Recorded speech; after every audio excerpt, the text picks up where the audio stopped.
I'm a teacher, and one day a student brought in a drawing that changed everything. My name is David Martinez. I'm 38 years old. I'm an art teacher at Lincoln Elementary in Milwaukee, Wisconsin. It's not the kind of school you see on the news, with its smiling kids and brand new tablets. The desks are old, the paint is peeling off the walls, and the library has more books from the 90s than from this century.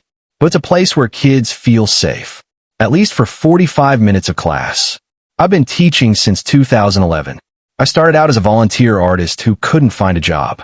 Then I took a teaching course and got my degree. Now I'm not just here to teach kids how to draw circles or colorful trees. I know that for many of them, this classroom is the only place where they can let their emotions out and not hold them back. Every week I give them a topic, not necessarily joy or my family. Sometimes what scares me, or a place I'd like to go. I don't judge technique. I look at the emotion, at what they're trying to say when they don't know the words. One Monday, March 25th, I asked my 4th B class to draw a house where you felt safe. Most of the kids drew the usual: red roofs, flowers, the sun in the corner, mom at the entrance. Someone drew a tree house, someone a space station. Everything is the same. But when I went to Devin Roberts' desk, he sat quietly. He didn't look around. He didn't ask for colors. He just drew, with a black pencil, pressing hard on the paper. I looked at the sheet and felt the blood freeze in my veins for a moment. He drew a house underground, with terrifying precision. Windows in the ground, doors leading down, ladders. Inside are 3 figures: a woman, an elderly woman, and a dog. They lie on beds, their eyes closed. Above them is a bubble with the words, "They sleep forever." Next to them is a large man in dark clothes, his face expressionless. Above him is another bubble. I said they wouldn't come back. And in the corner is a small figure of a boy. He is looking up. Above him is the words, "I stayed. Daddy says I'm beautiful." Under the drawing is the date, March 12th, 2024. I tried to remain calm, not to scare the child. "Devin," I said quietly, "this is a very interesting drawing. Where's this house?" He looked at me.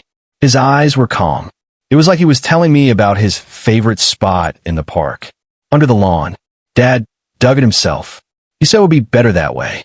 Who are these people? Mom, Grandma, and our dog, Bucks. They wanted to run away, but Dad wouldn't let them. Where are they now? Under the ground. Dad says they won't wake up again, but I could go visit them. I put flowers. I nodded. I took his drawing. I said, "Thanks for sharing. This is important." And right after class, I went to the principal's office, Miss Harrison. She's been here for 22 years. She was a teacher, then an administrator. She never panics. But you know the system. I showed her the drawing. She looked at it, silently. Then she asked, "When did he draw this?" "Today." "But the date on the drawing is March 12th. That was 13 days ago." "Yes." "And he says his parents are buried under the lawn." Mrs. Harrison opened her computer. She checked Devin's personal information. The father is Mark Roberts, 39, a single parent. The mother is Tanya Roberts, 36, who went missing on March 11th. According to police, she filed a domestic violence report but failed to show up for a hearing. It was thought she may have left town. But Devin lives with her father, she said, and no prior complaints. But this drawing, we have to turn it over. She called Child Protective Services, CPS. 35 minutes later, a social worker named Lindsay Carter arrived. Experienced, calm, with a look that had seen everything. I showed her the drawing. She stared at it for a long time. Then she said, "I want to talk to Devin. Not here. In a quiet place." We went to the psychologist's room. Lindsay sat down opposite the boy. She simply asked, "Do you like to draw?" "Yes," he said. "Dad says I'm talented." "And why did you draw this today?" "That's true." "Who lives underground?" "Mom, Grandma, and Bucks. Dad said they were bad, that they wanted to take me. But I stayed. I'm a good boy." Lindsay nodded. "Do you know where your mom lives now?" "Under the lawn." Dad pointed. "He says she's safe now." I was standing by the door, and in that moment I realized, this isn't fiction. This is reality, and I'm the only one who heard her. Lindsay Carter, a social worker with CPS, spent another 20 minutes with Devin. She didn't try to extract information. She listened. Sometimes she just nodded. Sometimes she asked, What else did your dad say? Or did you see him do that? Devin answered calmly, emotionlessly, as if he were in a home economics lesson. Dad was digging at night. I heard the sound. He said it was renovations. But I looked out and saw him carrying Mom in a sack. And Grandma. She came to help Mom. Dad said she was bad too. She had been in the garage for 3 days. And the dog? Pups was barking at Dad. Dad said he wouldn't bark anymore. Every sentence was like a punch to the chest. But Lindsay didn't lose her concentration. She wrote it all down. She asked Devin to draw a plan of the house they lived in. He drew a 2-story gray house, a garage on the side, a lawn in front, and a dot in the middle of the lawn. Here they are. She took the drawings, my copy, the notes, and left. I'll call, she said. Don't talk to the boy's father. No warning. I nodded. I felt ashamed. I felt ashamed that I hadn't noticed this before. Devin had always been quiet. Never fought. Never cried. I thought he was just withdrawn. And he was just living in the reality that had been imposed on him. At 2:17 p.m., Mrs. Harrison called me. The police are on their way to the address. We can't say anything to the father until there's an official request. I sat in the staff room. I couldn't do anything. I couldn't think about lessons, about the exhibition, or even about lunch. I stared out the window, and I thought, what if I hadn't asked this question? What if he hadn't drawn this? 3 hours later, at 5:03 p.m., Lindsay sent me a private message. We found a body, under the lawn, in a plastic bag, identified as Tanya Roberts. Police are expanding the search. I didn't answer, and I felt tears streaming down my cheeks. Of responsibility. I was the one who heard, and I could have kept quiet, but I didn't. The police began digging. An hour later, they found another bag under the garage floor. In it, the body of an elderly woman identified as Elizabeth Martin, 68, Tanya's mother. And next to it, the body of a dog identified as Bucks. Mark Roberts was arrested at work. When officers pulled up to his van, he offered no resistance. All he asked was, "Who said that?" He did not deny it. During interrogation, he immediately confessed. She wanted to take her son. She filed for divorce. She said she would sue me for assault. I cannot allow it. She would take everything. He said that he solved the problem, that he did it quickly, that Devin didn't see anything. But they found a photo on his phone. He filmed himself burying his wife. And he wrote a note to himself. He won't know. He will believe me. Devin was officially removed from his father's care. He was placed in a temporary shelter for children, where a psychologist was watching him. 2 days later, I was allowed to visit him, as a person who showed signs of violence. When I entered, he was sitting and drawing. "Hello, Mr. David," he said. "I drew a new house." I looked. On the sheet of paper, a house above the ground, with the sun, with flowers, and 3 figures walking down the road. Above them is the inscription, "They escaped. They're safe now." I sat down next to him. "That's a beautiful drawing, Devin." "Yes," he said. "Dad doesn't say I'm beautiful anymore. But the teacher says it's normal." I didn't know what to say. So I just said, "You're very brave." He looked at me, and for the first time in a while, he smiled. After Devin's visit, I couldn't work. Not because I was upset, but because I realized this is not an isolated incident. This is not 1 in 100. This is a system that lets signals through until someone pays attention to them. I invited myself to meet with Lindsay Carter, a social worker with CPS. She agreed to meet outside of work at a coffee shop on the outskirts of town. I didn't want it to look like an investigation. I just wanted to understand, how many more kids like this? And why are we seeing them? Devin is not the first, she said, stirring her coffee. And unfortunately not the last. She said that over the past 10 years in Wisconsin, more than 17 children *** have discovered the murders of family members through drawings, notes, or random phrases at school. In most cases, the children lived with the aggressor, and they didn't understand what had happened. They accepted it as the norm. A boy in Madison drew a trip, a mom in the trunk of a car, and Dad says she's sleeping on the road. The teacher passed on the information. The body was found 3 days later. Another girl in Green Bay wrote a story about a new mom who came in place of the old one. The police checked it out. Her mother had disappeared a year earlier. The man had left her outside the door and told the child she had run away. But why doesn't anyone see this sooner? I asked. Because we're not trained to see, Lindsay replied. We wait for the bruises, the screams, the complaints. But the most dangerous cases are those where the child believes violence is the norm, where murder is going away, and a corpse is the one who sleeps forever. She added that CPS receives thousands of reports a year. Most are unfounded, but 1 in 15 are real. And most often it is not the police, not the neighbors, but the teachers who discover it. You are the ones who see children without masks. For 45 minutes a day, they are not daddy's boy or the silent girl. They are children, and when something is wrong, it comes out on paper, in colors, in words, in silence. I came home, and I decided to do something I had never done before. Look through old student albums. Not every one, but those who were quiet, closed, uncoordinated. I was not looking for specific images, but patterns, buried houses, sleeping people, figures with closed eyes, phrases like they will never come back. And I found it. Lisa Thompson, 2019. She drew a new family, mom, dad, herself, and a dog under a tree. Caption, he is now a tree. I thought then, a childish fantasy. Now I know. Her father killed the dog in front of her because he got in the way. She didn't cry, just said, now he lives in the ground. James Kelly, 2021.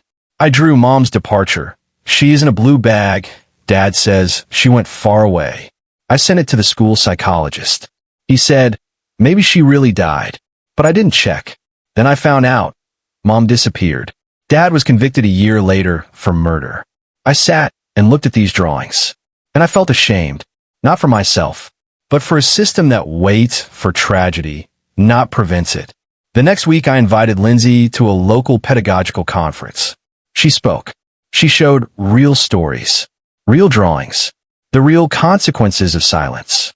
We are not asking you to become detectives, she said. We asked to watch and hear and not to refuse responsibility because it's none of my business. After the speech, a teacher from another school came up to me.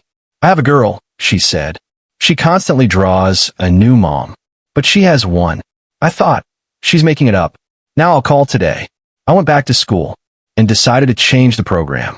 Not Joyful Place or My Family. Now every week, what I can't say, just paper and colors. And a promise. If someone shows something, I won't be silent.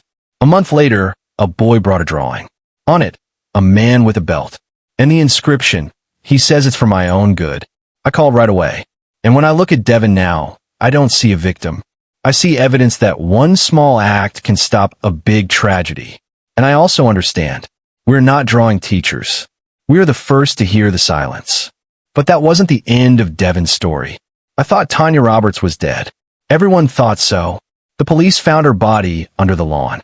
The DNA was confirmed. The case was closed as a case of aggravated murder. Mark Roberts was convicted of murdering his wife's mother, and animal cruelty. He faced life in prison without parole. But 5 months later, something no one expected happened. One morning, Lindsay called me. David, are you in jail? Yes. Tanya Roberts is alive. I didn't understand at first. What? But the body, it wasn't her body. It turned out that the DNA taken from the bag belonged to another woman, 34-year-old Carlene Mason, who had gone missing in a nearby neighborhood. The police didn't pay attention to it at first because the appearance was similar, the same hair color, age, build. But after the inquest, when the defense demanded a re-examination, it turned out Tanya Roberts had never been dead. She was found in Indiana, in a town called Purdue. She lived under a different name, worked in a coffee shop, had a new ID. She wasn't running from the police. She was running from her husband. Lindsay told me that Tanya had shown up at the CPS office alone. She had heard the news about her husband's arrest, that her body had been found, and decided to come out of hiding. I couldn't have come back earlier, she said. I was afraid he would find me, that he would really kill me. But now I want to see my son. Her story was simple, and at the same time, terrifying. Mark Roberts was controlling, aggressive. First, psychological abuse. He refused her money. He transferred property to himself. He cut her off from her friends. Then physical abuse. She went to the hospital several times with bruises, but she wrote that she had fallen. The last time, in February, he beat her so badly that she barely regained consciousness. The next day, she took her documents, $300, and disappeared. She didn't take her son, because she was afraid that he wouldn't let them both go. And she was right. When she disappeared, Mark told Devin that she had died, that she had escaped to another world. And he began to shape a new reality, one where he was the sole guardian, where the past was bad, and he was the rescuer. And the body under the lawn? It was Carlene Mason, the woman Mark had met at a bar, lured home under the pretense of helping, murdered, and used to fake his wife's death. He knew the police were looking for Tanya, and he decided that dead wife was better than lost. Then he would have complete control over his son. When Tanya was found, she was shocked that Devin had lived with his father for 5 months. But what broke her even more was that he had believed his mother was dead. The doctors allowed her to meet her son, at first by video link. A psychologist was there. When she appeared on the screen, Devin froze. "That's not Mom," he said. "My mom is sleeping underground." "No, Devin," she said quietly. "It's me. I was hiding, but now I'm back." He watched, but he didn't look away. A week later, they met in person, in a meeting room under the supervision of a psychologist.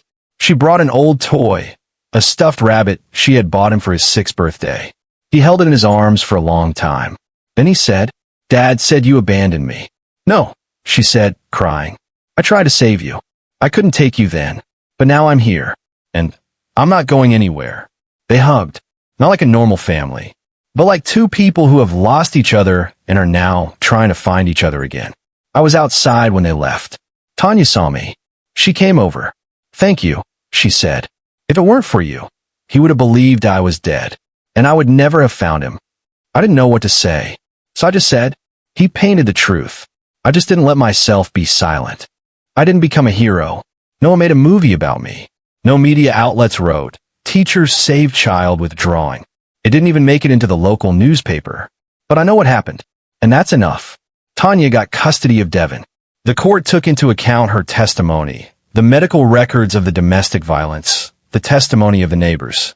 Mark Roberts got 35 years. He's not eligible for parole. Devin won't even be a teenager when he gets out. If he gets out, Devin stayed in the same city.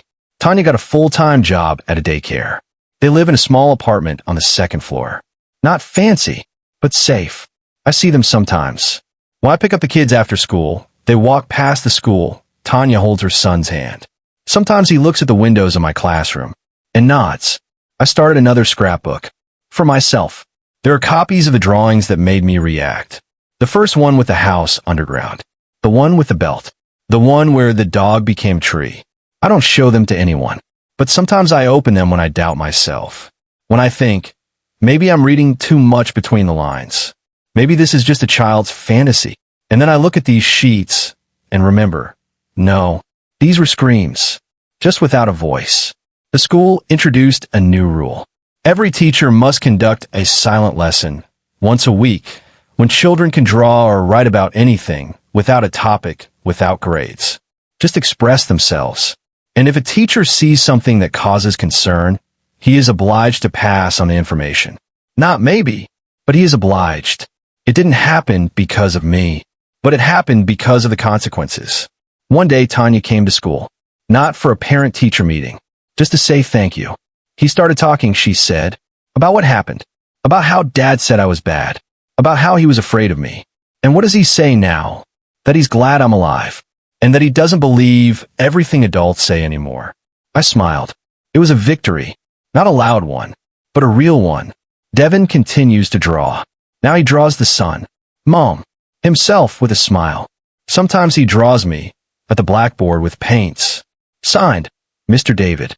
He heard me. I don't know if he'll ever fully recover. Trauma doesn't go away. It just learns to live with you. But now he knows. He's not alone. He's not to blame. And the truth matters. Sometimes when I give a new topic, I look at the kids, at their hands, at their eyes, at the way they press the pencil. And I think, which one of them is screaming now? And will anyone hear? So I look and wait. And now I will never be silent.